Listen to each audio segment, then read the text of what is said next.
Right then, lads, welcome back to Cossy's Arsenal podcast. My name is Cossy. 6 things we learned from Arsenal to Westham 0. That is the video. And of course, so many things we talk about, guys, in that game. If you've not watched the match reaction, make sure you do check it out because it was fire. It was really, really fire. And of course, yesterday, I'm going to say very, very sorry, lads, for not coming live for the match analysis. I was really, really offline. My internet had expired. I was off. So if you want to send me internet, use my numbers down below, in the description. Just send me a little thing, to upgrade my internet, to update my internet. Thanks very, very much. But let's go into the 6 things we learned and the player ratings in that game, because it was really, really impressive right from the start until the end. Arsenal really, really very, very dominant. And of course, the number one thing I'm going to talk about in that game is that we really beat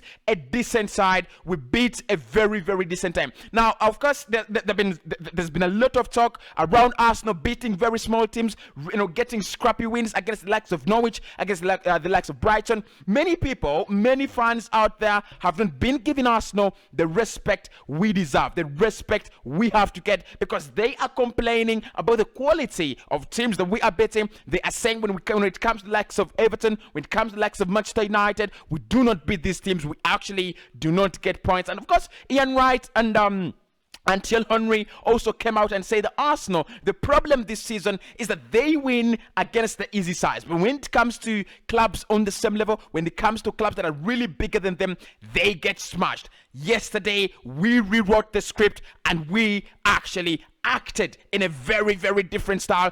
That was Hollywood. That was absolute Hollywood stuff there. Arsenal beating a quality side, because for me, again, Westham, despite the fact that they offered nothing in that game, I'm not even gonna lie, guys, they really did not offer anything on the pitch. But leave alone that, they are a quality side. Ask Chelsea, ask Liverpool, they will tell you. Ask Manchester United. United did beat them 1-0, but because that was really, really lucky. It was just a whisker. Mark Noble missing a late penalty in that game. Should have gone 1-1. I think West Ham should have won it 2-1. I think they should have won 3-1. But anyway, yesterday, Arsenal proving West Ham that for you, in terms of London, you're not a contender. You're not a top 4 contender. We put them back in their place. But of course, for me, I was really impressed, guys, with the performance that we beat a side that maybe many people thought Arsenal will not beat. Many people thought Arsenal do not have a chance, to beat West Ham. Many people thought Arsenal cannot get 3 points against West Ham because they have been really, really good. If you look at their squad, if you look at their players there, they're so good. The quality they have in that side, the likes of Declan Rice, the likes of Mikel Antonio, the likes of Jerome Bowen, they're so good. They've been so good. And the manager himself, Moyes, what he's done with that West Ham side is really, really impressive. Many people are looking at them as a side that can go to the Champions League ahead of Arsenal. But yesterday, we told them, chill, rest. This is London, and this is the biggest club in London. We showed them the quality, the level at which Arsenal is actually at the moment. So yesterday, guys, the first thing I saw is that we managed to beat a quality decent side convincingly, not trying to defend the ball, not trying to waste time, not winning the game 1-0, not winning the game because we couldn't score more, but we only won that game because we were unlucky to not to finish many chances of, like I said, missing a penalty. Should have been 3-0. Of course, a couple of other chances from Saka, from Martinelli, should have been 5-0. But finally, we beat a decent side in the league. After Leicester City, I think Leicester City, by the time we beat them, they were not that decent. Again, Aston Villa as well. By the time we beat them, they were not that decent. But again, West Ham, there is no excuse. They are decent. They've been decent all season, and they lost to Arsenal. Point number 2, lads, in the 6 things we learned is that we had a dominant performance right from the start to the finish. Now, this is something I've been looking at all the time in Arsenal performances. I've always asked, can we get a performance? Can we go down there and get a performance that is really, really good from minute 1 to minute 90? Our problem this season has been lack of consistency in game. We start off well, then it ends in tears, or we start off very, very poorly, and then we start to growing confidence in the game. I've already said that if you want to be a quality side, if you want to be a big team, you've got to start playing on the front foot right from minute one. That is what we did yesterday. We really started off well. We really had a very, very good start to the to the game. Like I said, just minutes in the game, missing a glorious chance, and of course in the in that first half, we should have scored 3 goals. Like I said, Chiantini hitting the woodwork. That was a little pressing. Gabriel Martinelli, also missing a very, very close chance at close range. I think it was a very, very good block, from the Westham defender. So it should have been 3-0, but although all that is because we were dominant. I didn't see Westham. Do I remember? Of course, I remember the lineup they used. I can really say it. 11 players right now, but I don't remember their best player. I do not remember one player like this that was really, really outstanding. Maybe you could give it to their goalkeeper, Fabianski, for saving many chances and also saving the penalty. Maybe he was their best player on the pitch. But for me, Arsenal, dominant right in the 90 minutes, right from minute 1 to the 9th, to the final whistle. We were dominant. Performances you want to see, performances that we last saw under Arsene Wenger. That is what we were. That is the true identity. That's the true mark of Arsenal Football Club. Getting into games, really dominating, really, really dominant, and I really want to see more of that. Point 3, lads, in the 6 things we learned. Make sure you smash a like on the video, and also let me know in the in the comments below what you saw in that game that we really were not doing. Of course, point 3 for me is we didn't make any mistakes. We were mistake prone. Look, guys, that, of course, self-destruction FC, that is the nickname of Arsenal this season. We really make a lot of mistakes. Crystal Palace, that game, we could have got 3 points. Mistakes. Manchester United, a lot of mistakes in that game. Everton, a lot of mistakes in that game. We really make a lot of mistakes that really cost the side. But yesterday, I can confirm that Arsenal really, really had maximum concentration. Now, there's so many people who always say that the mistakes are coming from, poor coaching. The mistakes are really coming from, the players being not good enough. I don't believe that. I still believe that it's just lack of concentration. There are those moments, there are those, there is that time in a game when Arsenal players lose concentration. It's really, really, really, really embarrassing for me. And I see it with Partey. Lots of the time he gets the ball, stands, and then he loses possession while standing. Well, gets caught on the ball off guard all the time. Yesterday, it was a very, very different story. I saw an Arsenal side that was willing to create a difference, was willing to provide something different, and yes, indeed, we provided something different. An Arsenal side that was really not giving away the ball easily. An Arsenal side that was winning back, the ball easily. An Arsenal side that was reacting in instances where you thought we would react last. We were reacting fast. I don't know whatever Mikel told the team, but that was the right mentality. That was the right thing to do. So mistakes yesterday, really, really at a very, very small scale, and you saw it. Do less mistakes. Whenever you make little mistakes, the opponent, the opposition have to work for whatever thing they will get in that game. You don't need to give them. They're really good enough. Every Premier League side for me is good enough to score a goal in every game. So you don't need to give them chances. You don't need to give them chances. Don't need to give them, give away stupid errors. Just wait and play your good game. So yesterday, chances, maximum levels of concentration. That is what I'm trying to say. We were on it. We were absolutely concentrated, and I wish to see more of the same pressing in the Leeds game, more of the same pressing in the Wolves and Norwich game. We will win these games if we if we can actually hold our concentration. Point 4, lads, is goodbye Pierre-Emerick Aubameyang. You are not missed. We didn't miss him. I'm telling you, lads, we didn't miss him. I'm not really saying that we should actually exclude him out of the squad. I know what that is what Mikel Arteta is planning on doing, and it is an absolute shambles. I do not support it. But yesterday, let's be honest, guys,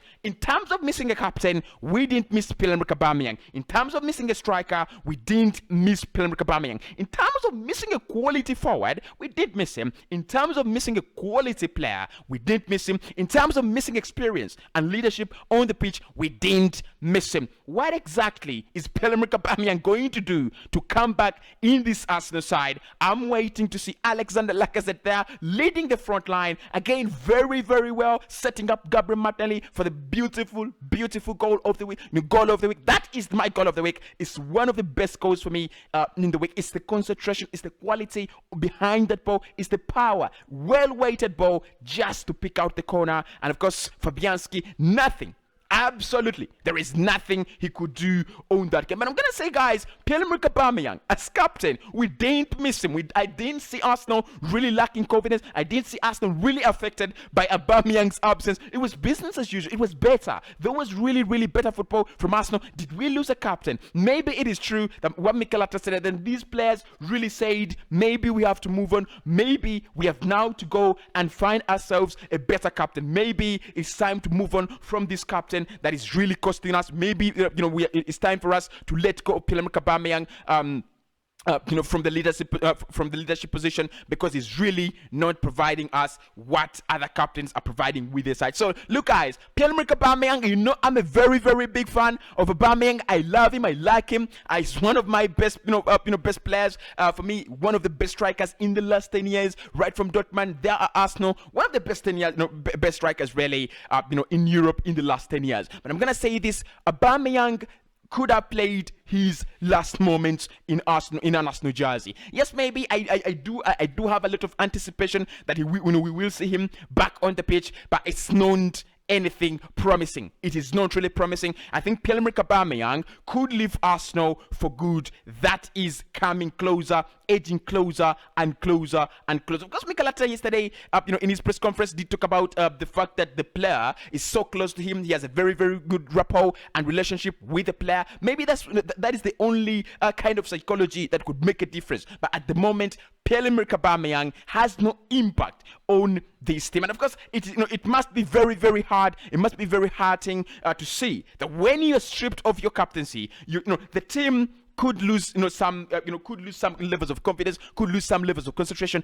They didn't. And I think that is really what is disturbing for Aubameyang. It's like we don't need you, we don't miss you, you're not anything as compared to this brand of football. But anyway, guys, Pierre-Emerick Aubameyang for me, it's aging closer. It is aging closer and closer. Aubameyang not missed, absolutely not missed in that game. If you feel like Aubameyang was missed in that game, let me know in the comments below. And of course, guys, point number 5. What else? We are back, baby. We are back in the top 4. Guys, talk about it. Let's talk about it. I mean, there's so many things to brag about as Arsenal, as an Arsenal fan. There's so many things we can talk about, there. But back in the top 4, back to where we belong, back to that level where we are the top 4 merchants. Of course, guys, it's been a very, very long time ever since I saw Arsenal really in the top 4. Well deserved. Of course, like I said, in the match reaction, make sure you do check it out, and make sure you also smash a like on this video. But like I said in the match reaction, there's so many things there that are really lacking in this Arsenal team. Of course, you have 3 games, in front of Tottenham. You have a game in front of Manchester United. But I could care less.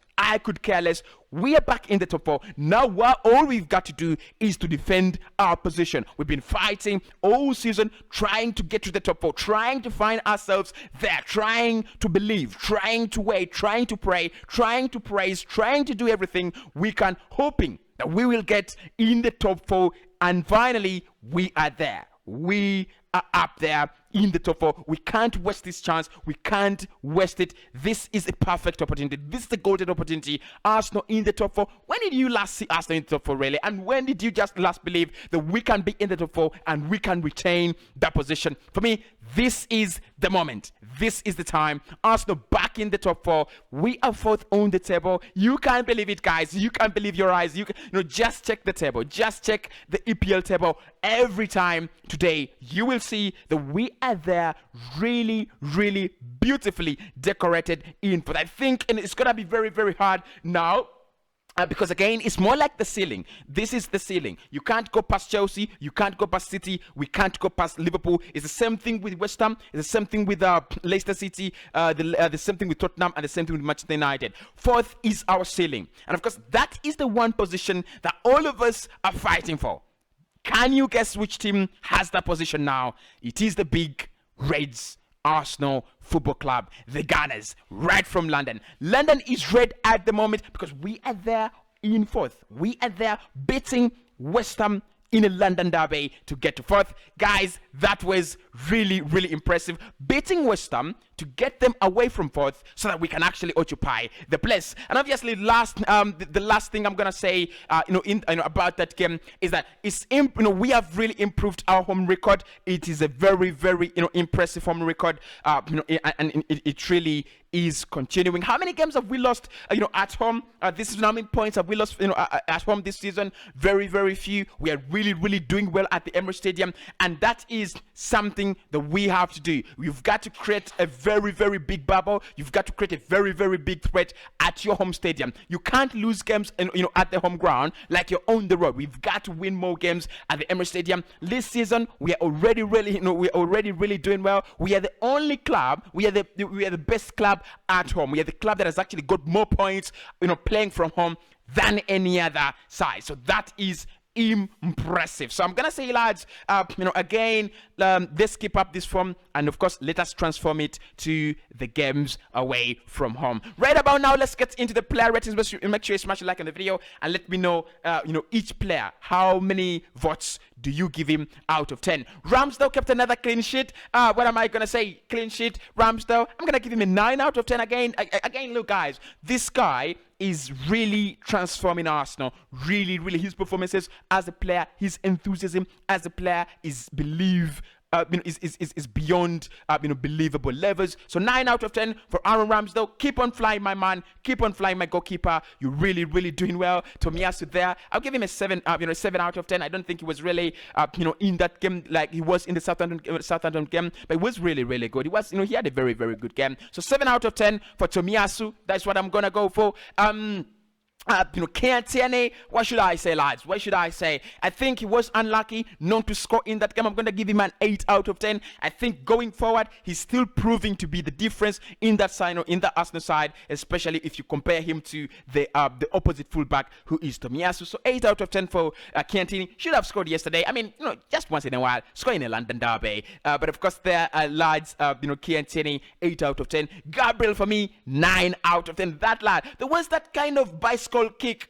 It's called what? It's called an acrobatic something that we were trying to score. And I was like, come on, Gabriel, you could do a little bit better than he tried. Because he's Brazilian, he decided to go fancy. He decided to go the Brazilian way. But I thought he could have, just placed that ball, and maybe, he could have got himself another goal, just like that. But I could care less. My centre back there, Gabriel Magalhaes, 9 out of 10. Ben White, 9 out of 10. Keeping another clean sheet against the likes of Mikel Antonio, against the likes of Bowen, against the likes of Manuel Lanzini. It's not easy. Ask clubs like Liverpool, ask clubs like Chelsea. It's not the easiest thing to do. So keeping a clean sheet, for me, they get 9 out of 10. In the midfield, I'm gonna give 9s in the midfield. 9 out of 10 for Partey and 9 out of 10 for Xhaka. I think we dominated this game courtesy of Partey and Xhaka. How did they do that? How did they outplay Thomas Susek and Declan Rice? I was really impressed. I was really, really wondering how they actually got around Thomas Susek and and Declan Rice.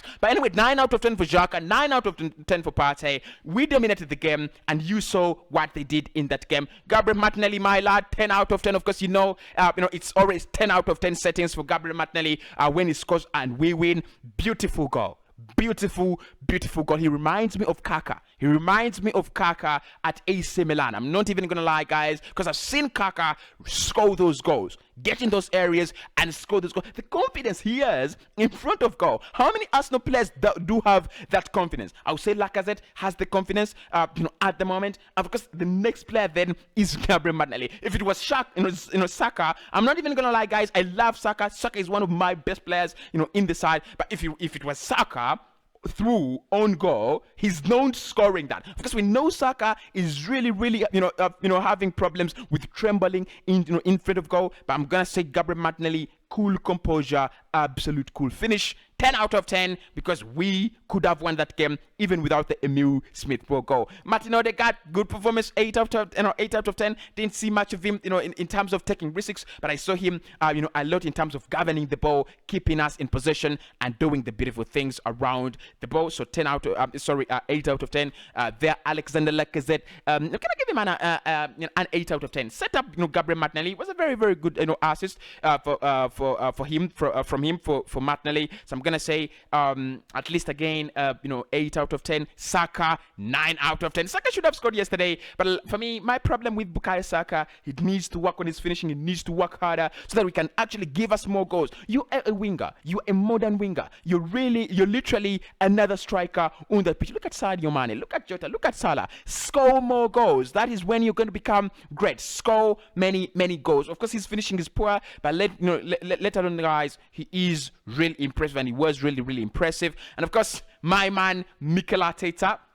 What should I say? Look, I've always thought Mikel deserves credit when when he gets it right, and of course I will smoke him when he gets wrong because of course he's very, very, very, very clueless, in many things. But yesterday, I think he froze out Westham. I think the game plan really did work. Freeze out Westham, and I think for the manager, let's go with an 8 out of 10. Froze out Westham. They have their own problems really, but I think he really, really did well. And Emil Smith Rowe, the match winner, super sub, 10 out of 10. So lads, that is it really from that yesterday's game. Apart from the press conference, which we'll actually dive into later as we start a series of today's videos. Yes, this was this was a part of yesterday's videos, and now we will start a series of today's videos, and we'll look at Mikel Arteta's press conference and see how impressed he was with the side and what is the latest around Arsenal in the January transfer market. I'll speak to you in the next one. My name is Cossy. Stay safe.